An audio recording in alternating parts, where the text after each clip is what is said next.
আজকের এই গভীর বিশ্লেষণে সবাইকে স্বাগত। আজ আমরা এমন এক অবিশ্বাস্য সত্য ঘটনার মুখোমুখি হতে যাচ্ছি যা শুনলে মনে হবে যেন কোনো টান টান উত্তেজনার হলিউড থ্রিলারের গল্প শুনছি। Operation cactus. আচ্ছা, চলুন সরাসরি মূল আলোচনায় ঢুকে পড়া যাক।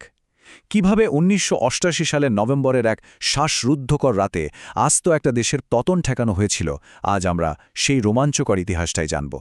একবার ভাবা যাক, মাত্র ১২ ঘণ্টায় কমান্ডোরা কিভাবে একটা পুরো দেশকে রক্ষা করতে পারে। হ্যাঁ, ঠিকই শুনেছেন, মাত্র ১২ ঘণ্টা।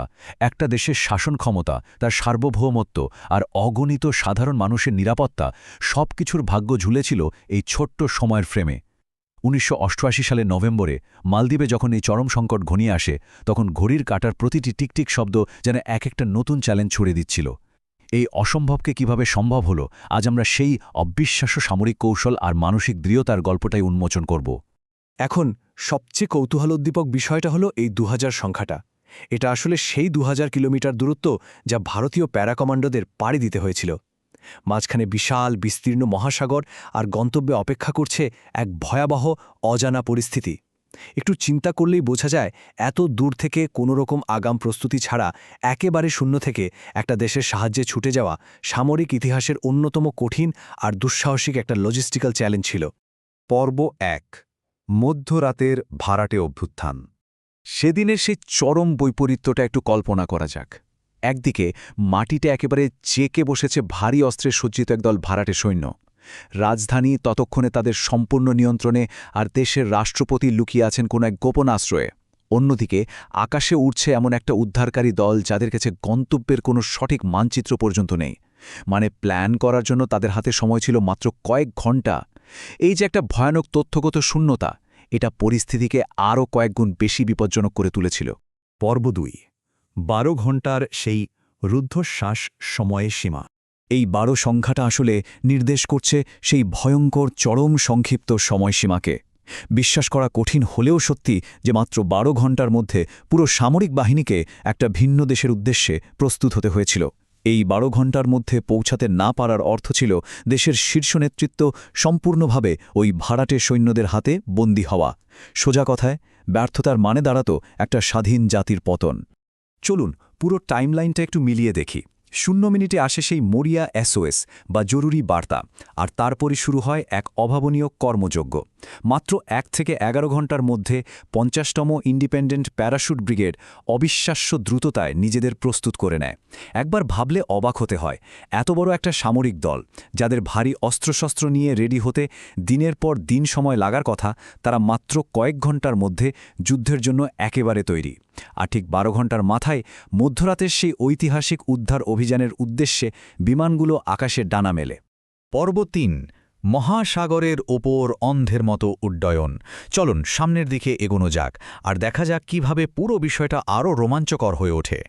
এটা ছিল আক্ষরিক অর্থেই অন্ধের মতো এক শূন্যে ঝাঁপ দেওয়া।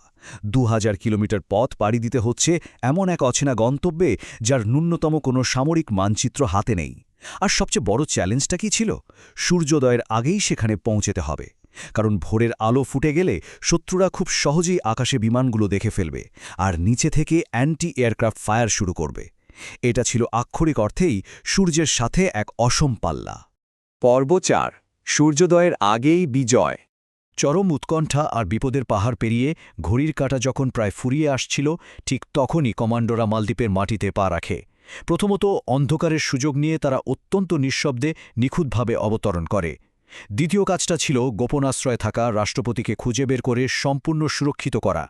এবং সবশেষে দুর্দান্ত কৌশল ব্যবহার করে সেই ভারী অস্ত্রে সজ্জিত সশস্ত্র অভ্যুত্থানকারীদের সম্পূর্ণভাবে নিষ্ক্রিয় করা। তাদের প্রতিটি পদক্ষেপ ছিল একদম সার্জিক্যাল স্ট্রাইকের মতো নির্ভুল।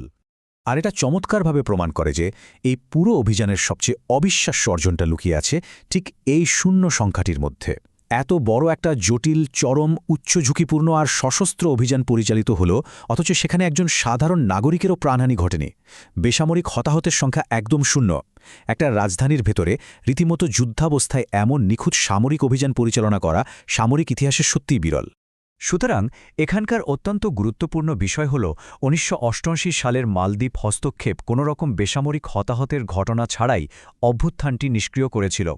অপারেশন ক্যাকটাস শুধুমাত্র একটা সামরিক অভিযান ছিল না, এটা ছিল দ্রুত প্রস্তুতি আর নিখুঁত কৌশলের এক মহাকাব্যিক জয়।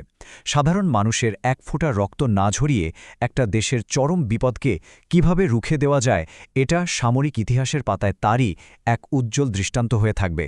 ভাবলে অবাক লাগে, মাত্র ১২ ঘণ্টায় কিভাবে একটা দেশের ভাগ্য পুরোপুরি পাল্টে গেল। আধুনিক বিশ্বে একটা সার্বভৌম রাষ্ট্রের নিরাপত্তাও কতটা ঠুনকো হতে পারে তা ১৯৮৮ সালের এই ঘটনা আমাদের চোখে আঙুল দিয়ে দেখিয়ে দেয়। একই সাথে এটা প্রমাণ করে বিপদের দিনে একটা দ্রুত প্রতিক্রিয়াশীল মিত্রতার প্রভাব কতটা সুদূরপ্রসারী হতে পারে।